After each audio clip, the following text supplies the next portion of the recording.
Today, the rock world mourns the loss of John Sykes, the iconic guitarist for Whitesnake from 1983 to 1986, who died at the age of 65. As admirers commemorate his tremendous accomplishments, many recall his legendary connection with vocalist David Coverdale during their time in Whitesnake, a bond that made an enduring mark on the music industry.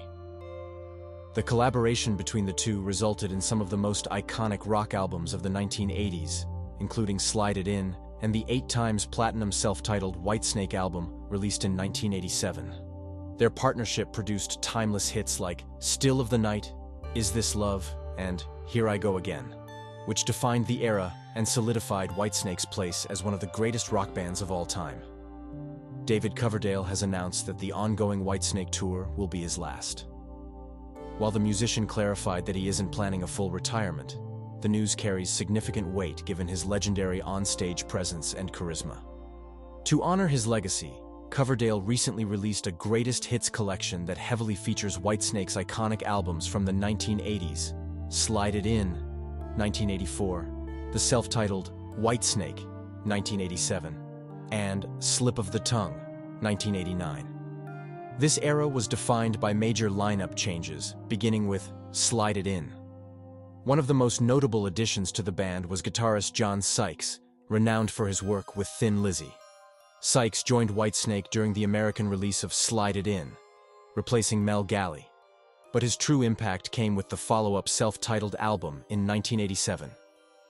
Reflecting on the creation of the Greatest Hits collection, Coverdale looked back on his collaboration with Sykes during that pivotal time. I really didn't have a band after 1984's Slide It In, so it was coming to America to start over, as it were. A huge element was me getting to work with John Sykes, the guitar player. He came with a bunch of ideas. I had a bunch of ideas. I wanted more electric musicians, more notice me. You know, not afraid to come on stage and just walk up and own the crowd.